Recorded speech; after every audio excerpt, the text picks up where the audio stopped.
Bonjour à tous, l'objet de cette vidéo aujourd'hui traitera de l'indicateur Alligator et des fractales de Bill Williams.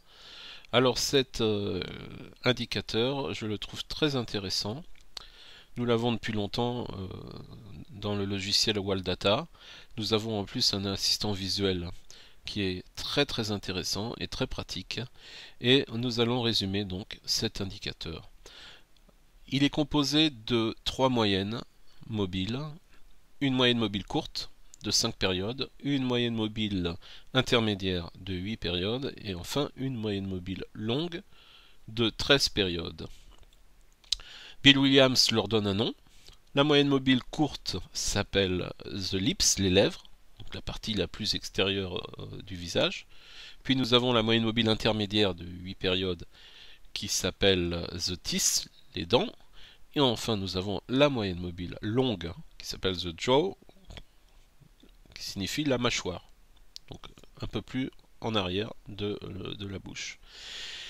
Et comment analyser ces trois moyennes mobiles? Classiquement, comme des moyennes mobiles classiques, lorsque la moyenne mobile courte est en dessous de la moyenne mobile intermédiaire, qui elle-même est en dessous de la moyenne mobile longue, nous avons une tendance baissière. Vous avez les trois moyennes mobiles à ce moment-là qui sont parallèles. Lorsque nous avons donc la moyenne mobile courte, je l'ai affichée fine, intermédiaire un peu plus épaisse et la longue très épaisse.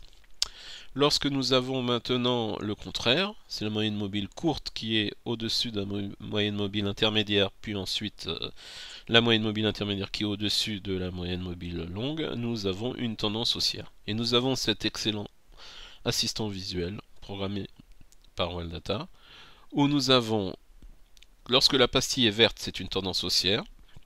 Lorsque la pastille est rouge, c'est une tendance baissière. Et lorsque la pastille est grise, nous sommes dans un enchevêtrement des moyennes mobiles, ce qui caractérise donc un range, sans tendance. Et à ce moment-là, la pastille, comme je vous l'ai dit, est affichée en gris. Nous avons en plus les renseignements sur les moyennes mobiles lorsque vous cliquez, sans cliquer, en passant tout simplement. Et ce qui est formidable, vous avez les explications et vous avez aussi les moyennes mobiles dans leur ordre de position qui sont affichées. Donc là, comme vous avez l'ellipse qui sont au-dessus des dents et de la mâchoire, donc vous avez donc affiché en premier la moyenne mobile courte, puis la moyenne, puis la longue. Mais si par exemple lorsque si vous êtes dans un marché sans tendance et que c'est gris, le logiciel va vous afficher, l'ATSense va vous afficher la moyenne mobile qui est la première en haut, et ensuite la seconde, et ensuite la dernière. Donc c'est très intéressant de voir le croisement, l'ordre des moyennes mobiles et donc leur position, et vous avez également la valeur de ces moyennes mobiles qui est affichée. Donc vous la voyez aussi ici. Et donc voilà, comme je vous ai dit, c'est très intéressant. Vous avez un range ici que vous repérez, et voilà, vous regardez la cassure du range et vous savez si on va passer en tendance baissière ou en tendance haussière. Ouais. Donc là, on a voilà, on a un petit moment ici intermédiaire, et ensuite on repart à la hausse. Donc très intéressant. Pareil pour la baisse, vous avez ici des avertissements de retournement avec donc ces moyennes mobiles. On peut les afficher en couleur, bien évidemment aussi. Vous mettez en vert, ensuite en bleu et en rouge par exemple, pour afficher les couleurs. Voilà. Dans propriété des indicateurs, vous pouvez donc afficher les différentes couleurs. Voilà, maintenant je voudrais parler des fractales, mais malheureusement on ne les a pas encore dans le logiciel WalData, mais j'ai fait la demande parce que je pense que c'est possible, a priori. Nous avons une fonction, j'en ai parlé un petit peu sur le forum, qui s'appelle pivot. Si vous lui mettez la force 2, vous avez les fractales. Alors j'explique brièvement ce que c'est que les fractales. Vous avez des fractales qu'on va dire haussières, donc qui montrent des sommets. Et pour définir ces sommets, c'est tout simple, on regarde les deux chandeliers au moins qui sont inférieurs, qui ont des plus hauts inférieurs donc au troisième chandelier, et deux autres chandeliers qui ont des plus hauts inférieurs au chandelier du milieu. Ça fait en tout une étude sur 5 chandeliers, le troisième doit avoir le plus haut.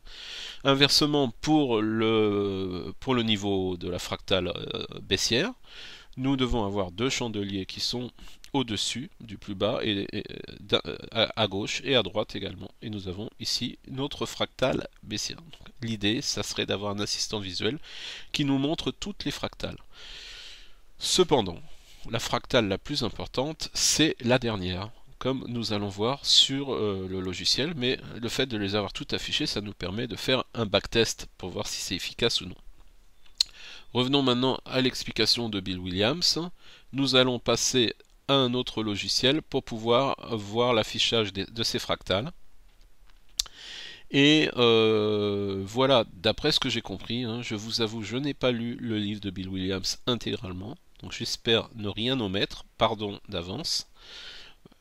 Vous pouvez vérifier ce qui a été dit, parce que je peux faire des erreurs, je ne suis qu'un apprenti trader comme vous.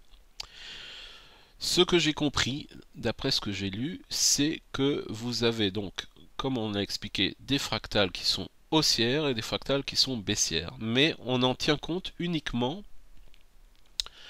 lorsque par rapport au positionnement de la fractale avec la moyenne mobile intermédiaire qu'on appelle the TIS. Je m'explique. Pour une tendance baissière, nous allons prendre toutes les fractales qui sont en dessous, donc la fractale la plus récente qui est en dessous de la moyenne mobile intermédiaire. Ici, nous avons donc la première fractale qui se trouve en dessous de la moyenne mobile intermédiaire et nous avons ici un signal. Dès que ça casse, on a un signal de cassure. Remarquez que nous ne sommes pas encore en tendance baissière, nous sommes en train de retourner la situation. Mais là, vous avez donc un signal, un premier signal, que si ça casse ici, c'est un signal baissier. Ensuite, vous avez d'autres fractales qui apparaissent. Là, la fractale la plus récente, on vérifie qu'elle est en dessous de la moyenne mobile intermédiaire. Ici, cassure, baisse. Maintenant, concernant les fractales haussières, on en tient compte uniquement si elles sont au-dessus de la moyenne mobile intermédiaire. Donc là, on pourrait en tenir compte s'il y avait eu cassure, mais il n'y a pas eu de cassure. Là, donc c'est une bonne fractale, cassure, signal de vente. Là, on a une fractale, bon, de toute façon, on ne fait pas des plus hauts. Là, vous avez la cassure, signal de vente. Alors ici, vous avez une fractale, d'accord? Vous n'avez pas la cassure, vous en avez une deuxième ici, pas de cassure. Là, on prend la fractale, nous avons une cassure, mais elle est en dessous de la moyenne mobile, donc en principe, on ne doit pas en tenir compte, pas pour l'instant. Quand est-ce qu'on commence à tenir compte de la fractale haussière? Donc, on va regarder. Là, vous avez une fractale qui est au-dessus de la moyenne mobile, et vous n'avez pas de cassure. Là, vous en avez une, et là, vous avez un breakout. Et là, vous en tenez compte, et vous avez une impulsion haussière. Cette fractale-là, vous n'en tenez pas compte, puisqu'elle est au-dessus, fractale baissière, au-dessus de la moyenne mobile. Donc vous allez prendre uniquement en compte cette fractale. Celle-là on n'a pas de fractale, puisqu'on n'a pas deux chandeliers qui sont autour d'un chandelier plus haut. Et la fractale haussière, elle commence ici. Donc elle n'est pas cassée là, et vous en avez une ici, et celle-là va être cassée. Et elle est au-dessus de la moyenne mobile, et vous avez une impulsion haussière. Également celle-là, elle a été cassée, une impulsion haussière. Voilà, donc j'imagine qu'il faut vérifier avec d'autres éléments, d'autres indicateurs que Bill Williams a. Je résume, nous avons Awesome Swing Force, et nous avons aussi l'accélérateur de Awesome Swing Force. Alors, Awesome Swing Force, vous connaissez les signaux, vous avez signaux de cross, signaux Saucer et signaux Twin Peaks. Et vous avez ensuite cet autre indicateur, lui, qui regarde les impulsions et qui donne des signaux d'achat lorsqu'il est vert.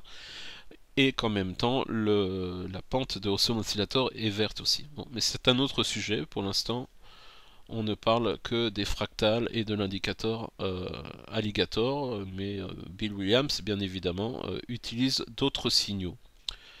Voilà, j'espère que cette vidéo vous aura apporté, qu'elle sera assez claire, que j'ai pas parlé trop vite et que vous avez compris où je voulais en venir. Merci.